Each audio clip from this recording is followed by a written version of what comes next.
Welcome back to the 7th episode of my Hardcore Ironman with random generated tasks. The task generated last episode was to complete the Easy Desert Achievement Diary. Let's get right to it. I have already completed most tasks. The only quest I had to do was one piercing note, a novice quest with no requirement in which I had to investigate a murder inside a cathedral in Alcarid. After setting a trap and chasing the killer, I managed to finish the quest. Who was it? The quest rewarded me with 2 quest points and 250 prayer experience. The last task of the achievement diary was to perform a dance mode with the dancers near the cathedral. Once completed, I made my way to the Alcarid Palace to speak to Hassan, which awarded me with a 2000 experience lamp and the Desert Amulet 1. I used the experience lamp on agility as I needed the skill to be level 29 or higher. With the diary out of the way, it's time to generate the next task.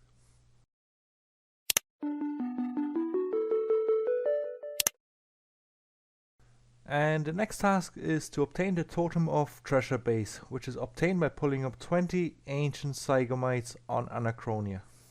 First I had to unlock Anachronia. It's an island filled with dinosaurs and it's also called the Land Out of Time. There's 60 Zygomites scattered throughout the island. There is several different totem pieces and I need a top, middle and base to be able to assemble a totem. The piece I'm looking for is part of the Totem of Treasure, which reduces the number of steps required to complete a clue scroll by 1. After several minutes of running around on the island, I found the last Zygomite and he gave me the totem piece I needed to complete my task. Another task completed, so it's time to generate the next one.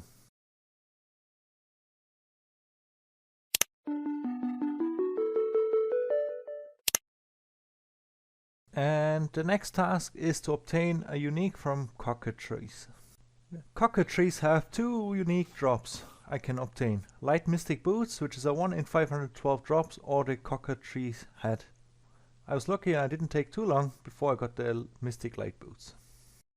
With this easy task completed, it's time to generate the next one.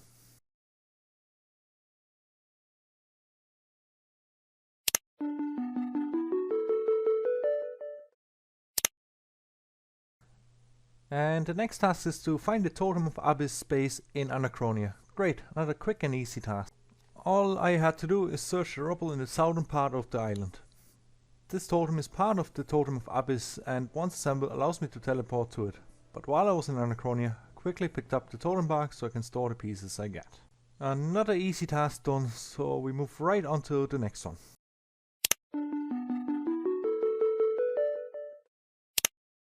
And the next task is to slay the vampire beneath Drainer Manor. Easy. For this task I have to complete the quest Vampire Slayer, a novice free-to-play quest in which I have to help the people of Drainer with slaying a vampire that rests in Drainer Manor.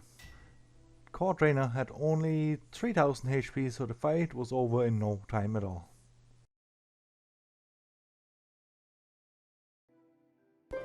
For this quest I got 3 quest points and an experience lamp with almost 5000 combat experience.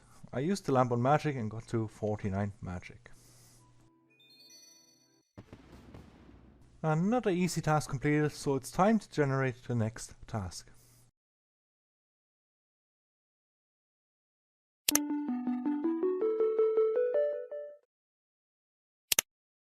And the next quest is to talk to the natural historian after completing the quest Tale of Muspa. Another novice quest in which I help a young Framinic child on his search for a trophy. I had all the requirements for this quest and after a few minutes managed to finish this quest. The quest awarded me with 1 quest point, a bit of experience in fire making, magic, mining and woodcutting. After finishing this quest I made my way to the natural historian north of Relica to speak to him about the Muspa and to finish my task. Another easy task out of the way, so it's time to generate the next one.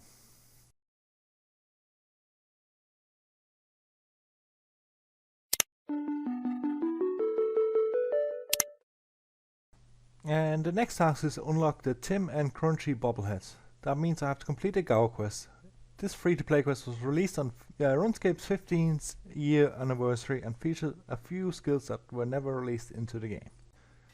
There is 3 skills I have to max out during this quest: riding, bank standing and sailing. Once that was done, it's time for the boss fight, the Black Knight Titan.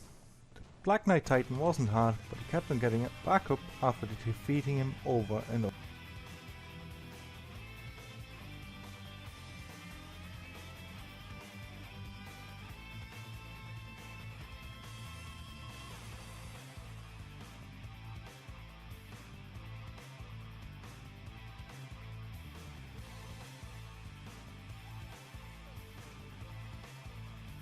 Eventually the Gower brothers showed up and helped me stop Titan once and for all.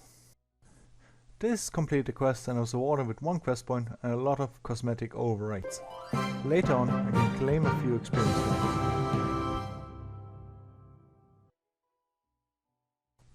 After the quest I made my way back to Tim and Crunchy so I can obtain the bobblehead pets of themselves. And that means I completed another task. It is time to see what the next task is.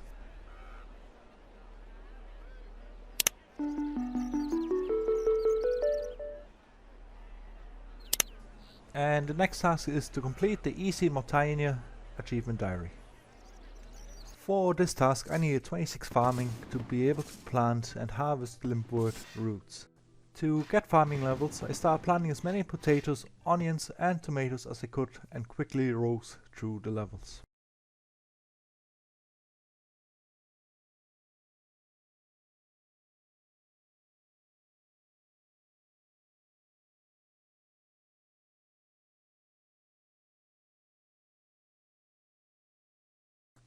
I also needed to get the limpwort seed, so in between farm runs I went down to Muspa to kill Morgus to quickly obtain the seed. While killing them I obtained 2 more uniques, which were the flippers and mudskipper hat.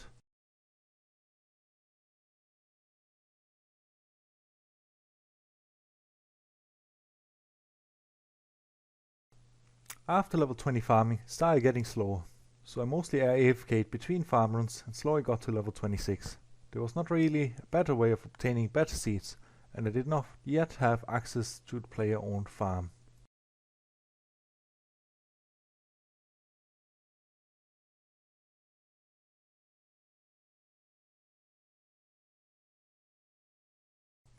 Eventually I managed to get level 26, which means it's time to make my way to Morytania and to plant the limpwort seed.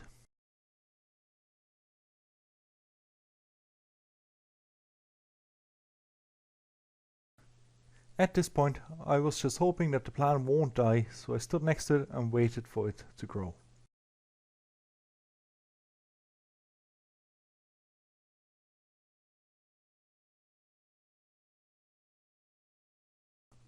While I was here I chopped a dead tree to cook a tin snail, which completed another task in the diary. Now it is time to start questing. The first quest was Creature of Frankenstein. In this quest I had to run errands for the doctor and obtain several items for his experiments. One of the diary's tasks was to slay one of Frankenstein's creatures, which I did during the quest. And after pickpocketing the doctor I got the Ring of Charos and completed the quest. I got 2 quest points and 1000 thieving experience. I now have 85 quest points, only 15 more before I can go back to the main arc and claim another piece of the Trials armor set. The next quest I had to complete is In Search of the Maya Key, which is part of the Vampire quest series in Morytania. This quest unlocks a shortcut to Morton, which makes it so much quicker to get there. I also had to do the follow-up quest In Aid of the Maya Key, which unlocks the temple tracking minigame. Both these quests gave me a total of 4 quest points and a bit of combat experience. To complete a diary I had to take an easy companion through an easy route of temple tracking. In this minigame I escort an NPC through the swamp, which is random, and while fixing the bridge I killed a zombie which dropped the first piece of the lumberjack outfit, the boots. As I completed my first temple track, it finished the easy achievement diary, and after talking to the Roman priest I obtained the Morytania legs 1 and an experience lamp of 4000 experience. Another easy diary completed, so let's generate the next task. With the last task, I managed to get over 30% of the beginner's tier done, and in the next task I have to follow the gold brick road. But it will have to wait for the next episode. Just to recap this episode, we obtained 2 totems pieces, completed 2 diaries, obtained several new uniques from Morgus and Cockatrice, and we finished off at 89 quest points. Let's see what the next episode brings. Take care now. Bye.